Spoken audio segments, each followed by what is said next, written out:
চলতি মাসেই সংলাপ শেষ করতে চায় কমিশন, বললেন আলী রিয়াজ। জুলাই সনদের খসড়া দলগুলোর কাছে পাঠানো হবে কাল। স্বৈরাচার হাসিনাকে উৎখাত করা হয়েছে, আরেকজনকে প্রতিষ্ঠিত করতে নয়, বললেন নাহিদ। পুরনো সিস্টেমে চলবে না দেশ। যুগের সঙ্গে তাল মিলিয়ে রাষ্ট্র কাঠামো পরিবর্তনে প্রস্তুত বিএনপি, বললেন মির্জা ফখরুল। সমস্যা চিহ্নিত করে সমাধান। এবং বকেয়া বেতন সহ 10 দফা দাবিতে গাজীপুরে মহাসড়ক অবরোধ করে সিরামিক শ্রমিকদের বিক্ষোভ। যানজটে দুর্ভোগ চরমে।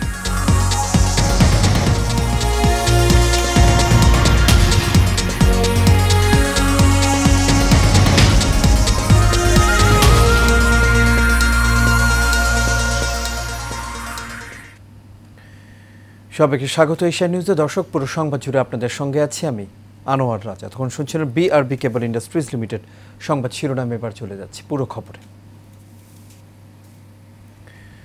জুলাই সনদের খসড়া প্রস্তুত করা হয়েছে, আগামীকাল সব রাজনৈতিক দলের কাছে পাঠানো হবে বলে জানিয়েছেন জাতীয় ঐক্যমত্য কমিশনের সহ সভাপতি অধ্যাপক ডক্টর আলী রিয়াজ। দ্বিতীয় ধাপে রাজনৈতিক দলগুলোর সঙ্গে কমিশনের 19তম দিনের বৈঠকে আজ এই কথা বলেন তিনি।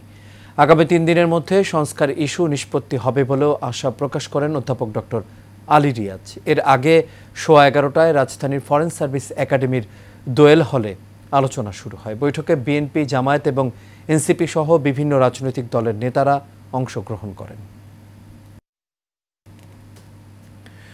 পুরনো সিস্টেমে, পুরনো আইনে বাংলাদেশকে পরিচালিত হতে দেয়া হবে না বলে মন্তব্য করেছেন জাতীয় নাগরিক পার্টির আহ্বায়ক নাহিদ ইসলাম। দুপুরে নেত্রকোনা শহরের মুক্তারপাড়া এলাকায় সমাবেশে তিনি এসব কথা বলেন। এ সময় তিনি আরও জানান, স্বৈরাচার হাসিনাকে উৎখাত করা হয়েছে, আরেকজনকে প্রতিষ্ঠিত করতে নয়। বাংলাদেশ হবে জনগণের। নাগরিক অধিকার ও মানবিক মর্যাদা প্রতিষ্ঠা করতে 24-এ রক্ত দিয়েছে আন্দোলনকারীরা।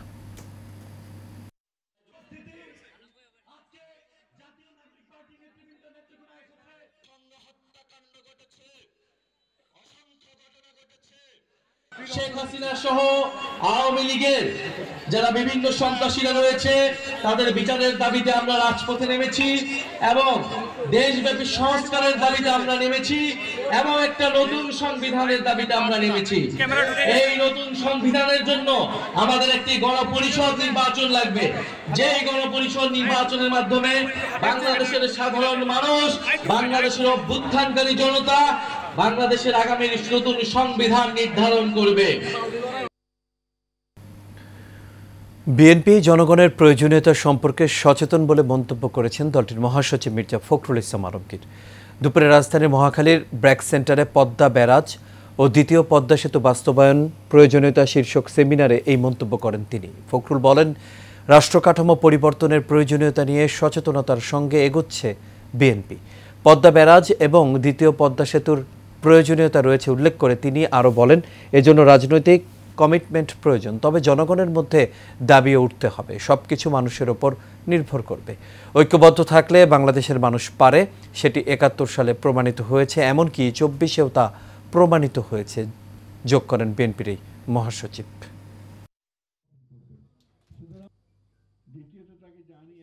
এই কাজগুলোর জন্য সবচেয়ে বেশি যেটা প্রয়োজন হচ্ছে পলিটিক্যাল কমিটমেন্ট। রাজনৈতিক কমিটমেন্টই হচ্ছে সবচেয়ে বড় প্রয়োজন, সেটাই দরকার। সেটা তখনই তৈরি হবে যখন সেটা জনগণের মধ্য থেকে উঠে আসবে এই দাবিটা। এটাও কিন্তু অত্যন্ত জরুরি। তাই আমি খৈয়ামকে বলছিলাম যে পরে উচিত হবে তার গোটা অঞ্চলটা যে এই বিষয়টা নিয়ে জনগণের মধ্যে একটা জাগরণ।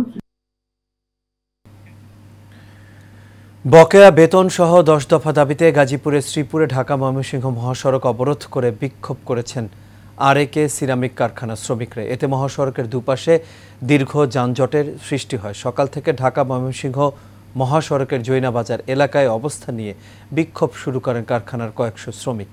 শ্রমিকদের সরিয়ে দিতে গেলে আইনশৃঙ্খলা রক্ষাকারী বাহিনীর সঙ্গে শ্রমিকদের ব্যাপক ধাওয়া পাল্টা ধাওয়ার ঘটনা ঘটে। এ সময় পুলিশ কাঁদানে গ্যাস ও সাউন্ড গ্রেনেড নিক্ষেপ করেছে। শ্রমিকরা জানান, চুক্তি অনুযায়ী দীর্ঘ 7 মাসের বেতন ভাতা বকেয়া পড়েছে। এছাড়া কারখানা কর্তৃপক্ষ শ্রমিকদের বেতন ভাতা দিতে গড়িমসিও করছে, তাই বাধ্য হয়েই রাস্তায় বিক্ষোভ করেন তারা।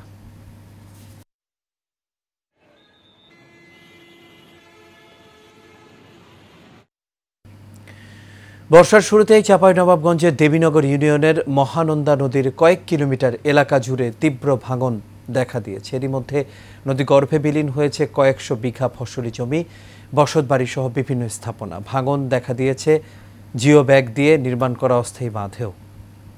ভাঙনের আতঙ্কে দিন কাটছে নদীপাড়ের এসব মানুষের। তবে ভাঙন রোধে ব্যবস্থা নেওয়ার আশ্বাস দিচ্ছে পানি উন্নয়ন বোর্ড।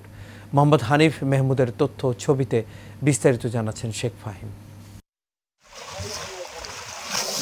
বর্ষার শুরুতেই আগ্রাসী হয়ে উঠেছে চাঁপাইনবাবগঞ্জের দেবীনগর মহানন্দা নদী।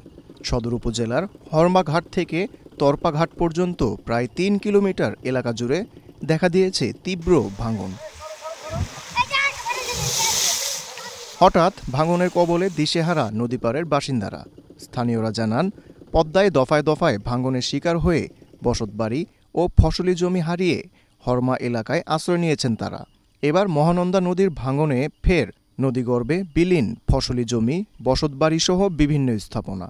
দ্রুত স্থায়ী বাঁধ নির্মাণের দাবি তাদের। দুটা রুম অলরেডি পড়ে গেছে, যা পেরেছি মাল সামান টেনেছি, 3 ভাগের 2 ভাগই চলে গেছে নদীতে। আমার কিছুদিন থেকে পানি যে ডাব বসার লেগে পানি ভরতে ভরতে একবার বাড়ির কান্ধাতে এসে বাড়ি সব কিছু 10-15 বাড়ি নেমে গেছে। আমার বাড়ি নেমেছে, পাশে বাড়ি সবারই। আমরা খুব কষ্টতে আছে পানি লেগে। 15-20টা বাড়ি আমাদের নেমে গেছে। আমার বাড়িটাও নেমে গেছে, তার পাশের বাড়িটা একবারে। এইগুলো বাড়ি তো পরিবেশই নেই ব্যবহার করার মতন। তো আমরা দ্রুত চাই এগুলোকে আমাদেরকে থাকার মতন পরিবেশ করে দেওয়ানো হোক। স্থানীয় প্রশাসনের কাছে আবেদন যে খুব দ্রুত যেন আমাদের এই নদী ভাঙন রোধ করা যায়। সেক্ষেত্রে দৃশ্যমানজনক পদক্ষেপ অবশ্যই খুব দ্রুত যেন ব্যবস্থা নেওয়া হোক।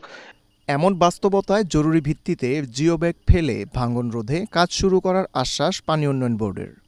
আমরা এটা ঊর্ধ্বতন কর্তৃপক্ষের সাথে আলাপ করে আমাদের এখানে জরুরি আপৎকালীন যে কাজটা আছে সেটা যাতে আমরা দ্রুত বাস্তবায়ন করতে পারি সেই লক্ষ্যে আমরা কাজ করে যাচ্ছি। আশা করছি খুব শীঘ্রই এখানে আমরা এমার্জেন্সি কাজ করে এই যে নদী ভাঙন যেটা আছে সেটা আমরা রোধ করতে পারবো। ভারত থেকে আসা মহানন্দা নদী চাঁপাইনবাবগঞ্জের ভোলাহাট, নাচল, গোমস্তাপুর ও সদর উপজেলা দিয়ে প্রবাহিত হয়েছে প্রায় 96 কিলোমিটার এলাকা, যা পদ্মা নদীর সাথে মিলিত হয়েছে।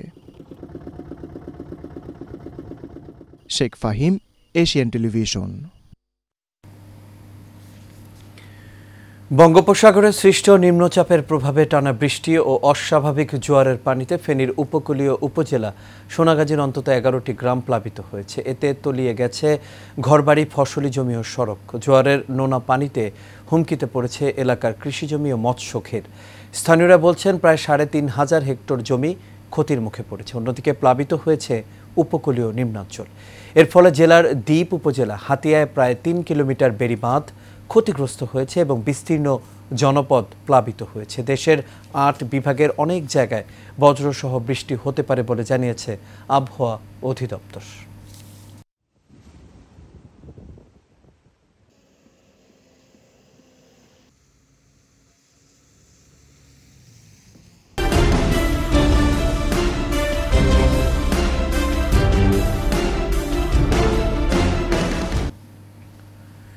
মাদারীপুরের রাজুর উপজেলার মাদ্রাসা শিক্ষার্থী লামিয়া আক্তার হত্যার নিরপেক্ষ তদন্ত ও বিচারের দাবিতে মানববন্ধন করা হয়েছে। আলোর দিশারি যুব সংগঠনের আয়োজনে এই মানববন্ধনের আয়োজন করা হয়। এতে বক্তব্য রাখেন কাশিমপুর মেহের আলী উচ্চ বিদ্যালয়ের সহকারী প্রধান শিক্ষক মোহাম্মদ নজরুল ইসলাম খান, সংগঠনের সাধারণ সম্পাদক ওয়াহিদুর রহমান, উপদেষ্টা রফিকুল ইসলাম সহ আরও অনেকে। এ সময় আরও উপস্থিত ছিলেন পৌর জামায়াতের সহকারী সেক্রেটারি মোহাম্মদ মোহাইমিনুল সহ আরও অনেকে। এ সময় বক্তারা হত্যাকারীদের বিচার দাবি করেন।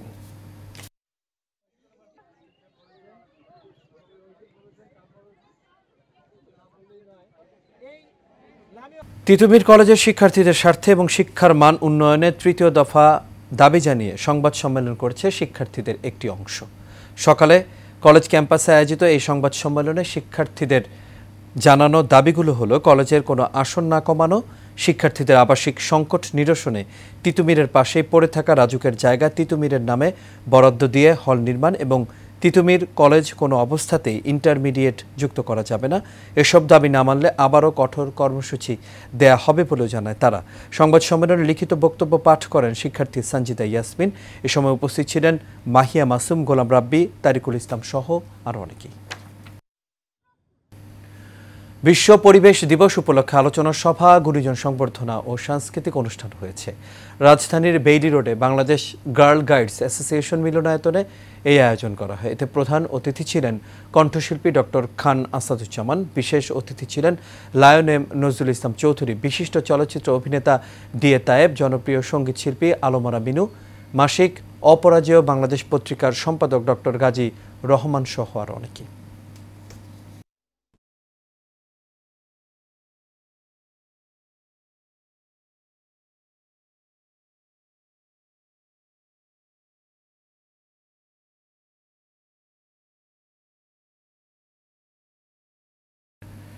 এবার প্রবাস সংবাদ। রাজধানীর উত্তরায় মাইলস্টোনে বিমান দুর্ঘটনায় নিহতদের স্মরণে মাগফিরাত ও আহতদের সুস্থতা কামনায় দোয়া মাহফিলের আয়োজন করেছে বাংলাদেশ কমিউনিটি কুয়েত। কুয়েত সিটির রাজবাড়ী হোটেলে এর আয়োজন করা হয়। বাংলাদেশ কমিউনিটি কুয়েতের সভাপতি মুরাদুল হক চৌধুরীর সভাপতিত্ব, ভারপ্রাপ্ত সাধারণ সম্পাদক শামসুল হকের সঞ্চালনায় এতে উপস্থিত ছিলেন আলিম উদ্দিন, নাসির উদ্দিন হাওলাদার, জাহেদুর রহমান, বাহার উদ্দিন সহ আরও অনেকে।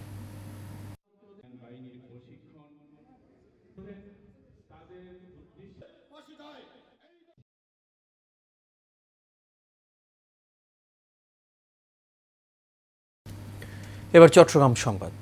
আইয়ুব বিবি ট্রাস্টের ভাইস চেয়ারম্যান ও চট্টগ্রাম জেলা সিমেন্ট ডিলার অ্যান্ড মার্চেন্টস গ্রুপের সাবেক সভাপতি লায়ন মোহাম্মদ হাকিম আলী বলেছেন, ভবিষ্যৎ প্রজন্মকে সুস্থ রাখতে বৃক্ষরোপণের কোনো বিকল্প নেই।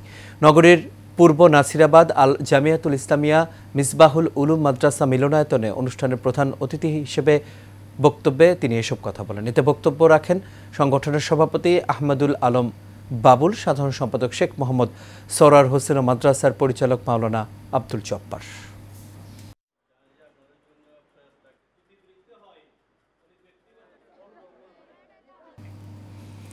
আর এর সাথে শেষ করবে এশিয়ান নিউজ। তবে যাবার আগে বিআরবি কেবল ইন্ডাস্ট্রিজ লিমিটেড সংবাদ শিরোনামগুলো দেখে নেব দর্শক আরও একবার।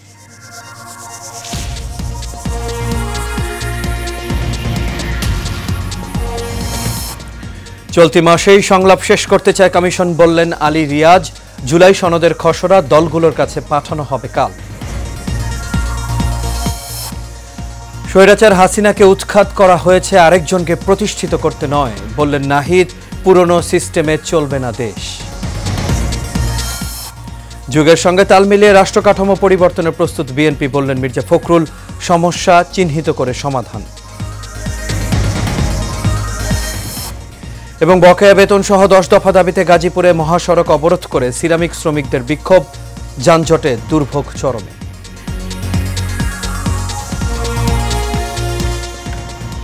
দর্শক, এই ছিল আমাদের এখনকার আয়োজনে। আমাদের পরবর্তী সংবাদ দেখার আমন্ত্রণ রইল। এতক্ষণ সাথে থাকার জন্য সবাইকে ধন্যবাদ।